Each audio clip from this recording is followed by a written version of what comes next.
Hi, everyone. I'm Elian Salvadifker from LBAN, the Latino Business Action Network. LBAN's work empowers Latino entrepreneurs to grow their business through research and education.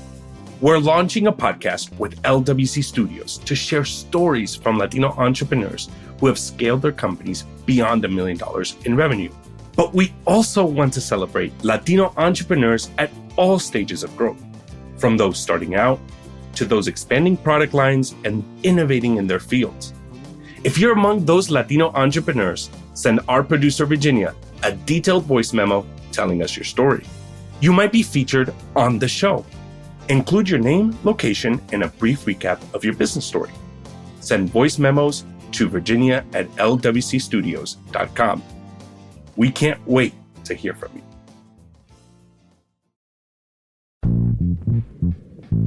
What's up, everybody? Welcome to How to Talk to High Achievers About Anything. I'm Stevon Lewis, a licensed psychotherapist. Today, we welcome Mesh. Mesh left the investment world to pursue what he loves and started a podcasting company. He has often felt like a newcomer and an underdog in many personal and professional situations. In fact, wanting to prove people wrong has motivated him to work really, really hard all his life. At the same time, it's cost him a great deal in his professional life. Let's get into it.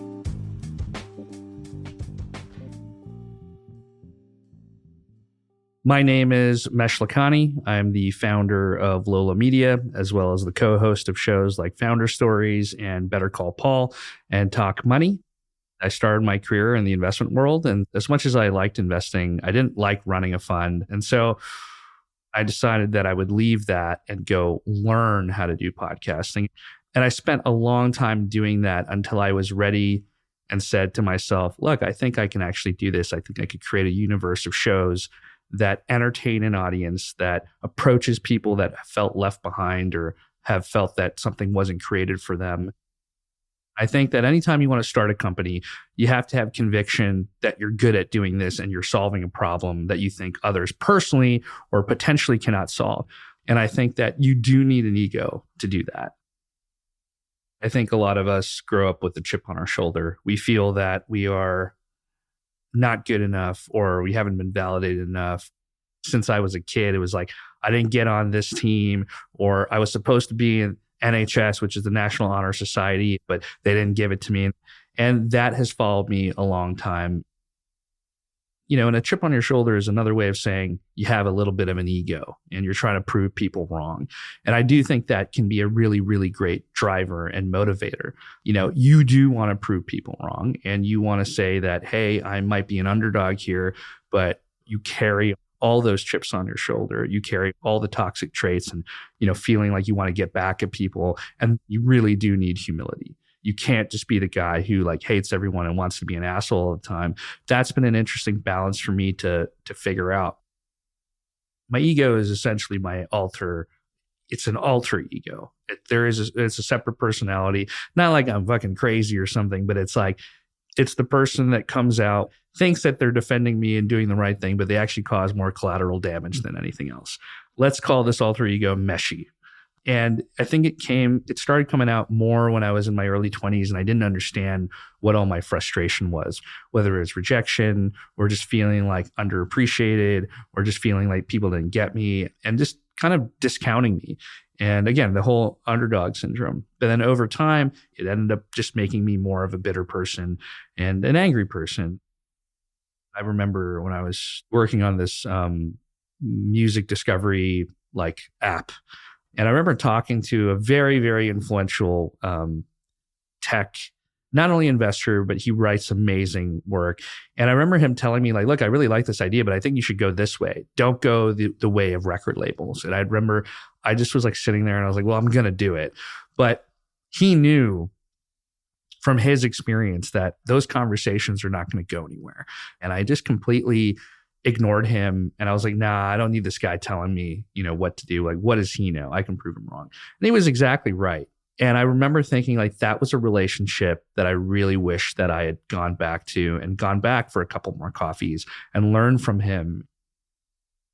I have a tattoo. It was my first tattoo on the inside of my arm that a friend gave me a long time ago. And I'm not much of a religious person, but I identify culturally as a Muslim. And the Prophet Muhammad, there's a paraphrase quote from him that's the real strength of a man lies in controlling his wrath. And obviously wrath is like a biblical term. It's a historical term. In this case, it means the real strength of a man lies in controlling his ego. And it's easier to get mad. It's easier to throw things and say no and, put your pride up than to sit there and think about things and try to go through those emotions and figure out what the best answer is there.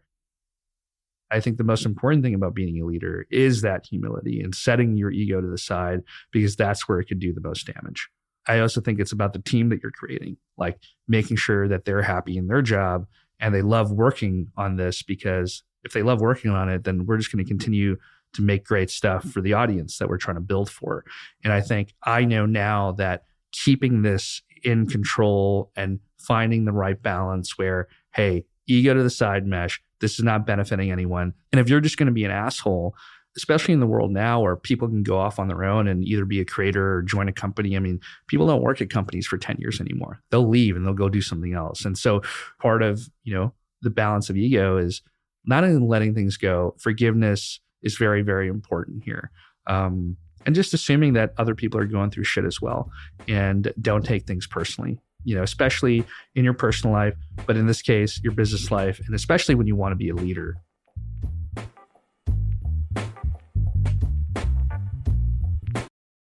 Hi, everybody. Juleka here. Our show is part of the Pro-Democracy Podcast Coalition. Wherever you fall on the political spectrum, I think you and I can agree that in a functioning democracy, the winners should be determined by the voters. But as you know, that almost didn't happen in 2020.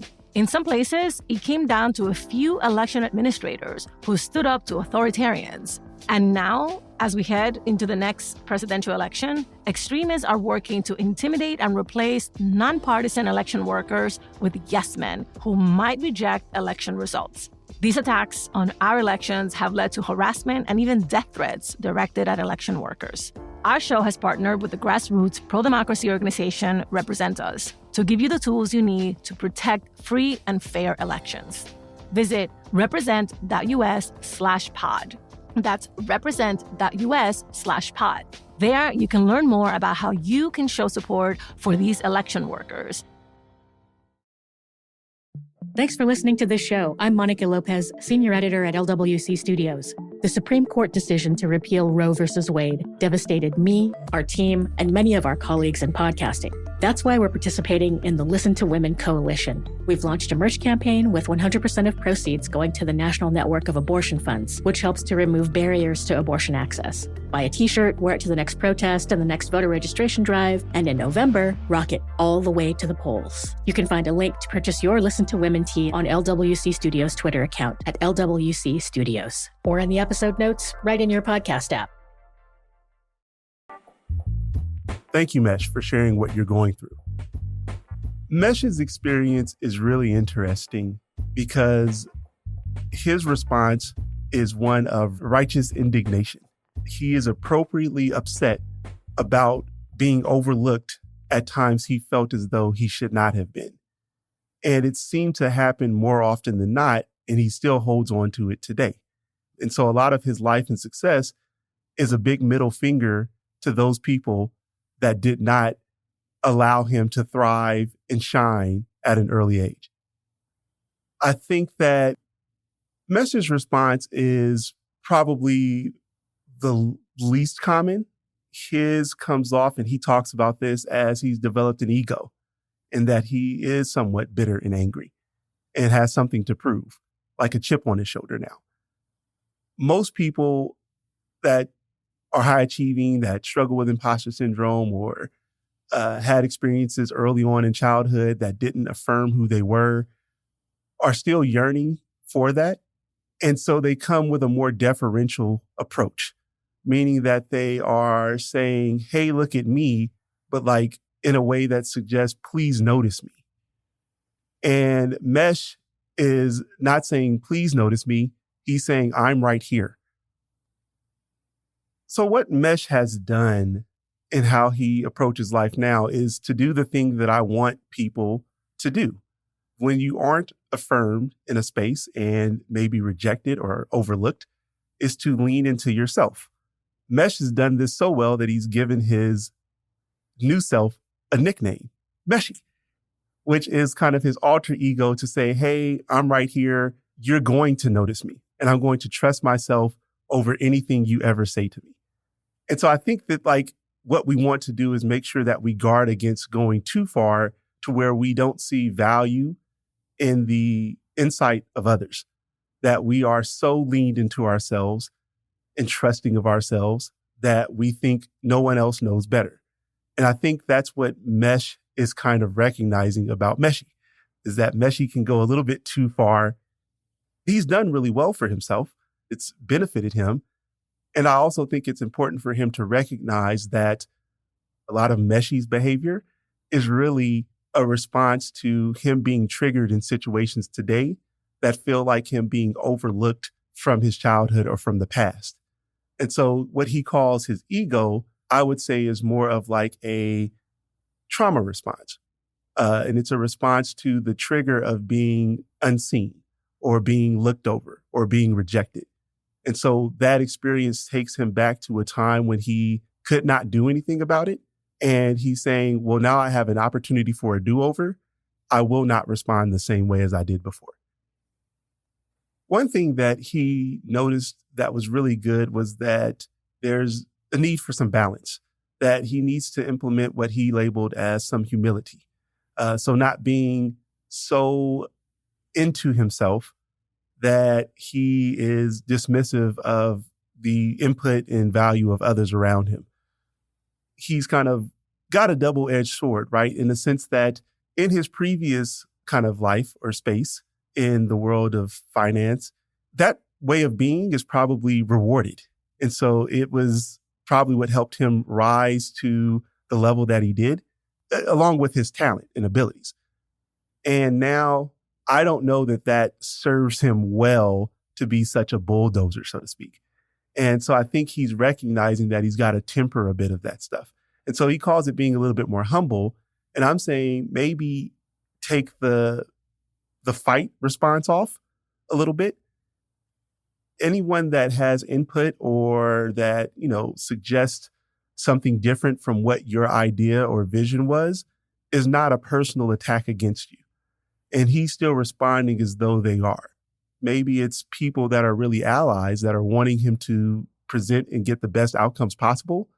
And he's not able to distinguish between friend or foe, and he treats everybody as foe. It's easy for me to say, don't take things personally when things feel personal. What I do, or what I would like for people to do, is for them to continue to ask the question, what do I know of this person? And also, is there any possibility that I could be missing something? I think people in Mesh's situation will tend to respond this way. This is what it is. People never see my greatness or my talents and my abilities, and they underestimate me. That is possible. I will acknowledge that. What I would like them to do, let's evaluate the information that is being presented to us, because it could be an attack and we should be ready for that and protect ourselves, or it could be an assist and we should know the difference. Ask yourself, is this someone who's consistently attacked me in the past? Is this person, based on what I know or the interactions that we're having, do they seem to be someone who is wanting me to do better? Would this person benefit from me doing worse than? And is there anything that I might not know that this person could know? The goal is to get more information so that I have a better picture, or someone has a better picture of what's going on for themselves and for others. When I say something like, what do I know of this person? I'm asking you to ask yourself, is this person terrible? Are they a horrible person that consistently takes advantage of people? Have they ever helped people in the past? Who are they in relationship with? Are they in relationship with people that consistently take advantage of other people? Are they in relationship with people who are really successful and do well in life? we want to collect as much data as possible to support our way of thinking or our response. And so we don't want to go through life having a feeling and then operating or responding to the world based on that feeling without having done further investigation. The little tweak I would have people make who may have had an experience similar to Mesh is for you to lean into yourself in a way that says you are clear about who you are and you don't need to prove to others what your skills and what your talents and what your abilities are. You don't take the responsibility on forcing or feeling the need to force people to see your greatness, that you can recognize that you're great without other people being able to acknowledge or see it. And I know that that doesn't feel as good because we want others to know and recognize our contributions. And we have to acknowledge that sometimes people aren't skilled enough to be able to recognize it, that they have their own stuff going on that prevents them from being able to see the good in front of them. I don't know that we all have the personal time or luxury to be able to address each person that we come into contact with and take them through the journey to be able to see all that they need to see. Sometimes they're just going to have to miss out on the good that is you. And that's a wrap. Thank you so much for listening to How to Talk to High Achievers About Anything. We have really big plans for our show, and we want you to be a part of it. We want to hear about your successes and challenges, your sacrifices, the ways you've celebrated, and what's ahead as you grow. Send our producer, Virginia, an email, and we'll get your story on the show. She's at virginia@LWCstudios.com. How to Talk to High Achievers About Anything is an original production of LWC Studios. Virginia Laura is the show's producer. Kojin Toshiro is our mixer. Juleka Lantigua is the creator and executive producer. I'm Stevon Lewis. On Twitter and Instagram, we're at Talk2Achievers. Bye, everybody.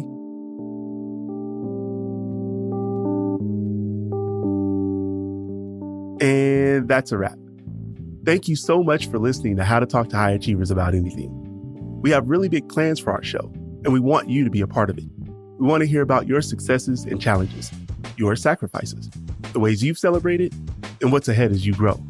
Send our producer, Virginia, an email, and we'll get your story on the show. She's at virginia@LWCstudios.com. How to Talk to High Achievers About Anything is an original production of LWC Studios. Virginia Laura is the show's producer. Kojin Toshiro is our mixer. Juleka Lantigua is the creator and executive producer. I'm Stevon Lewis. On Twitter and Instagram, we're at Talk2Achievers. Bye, everybody.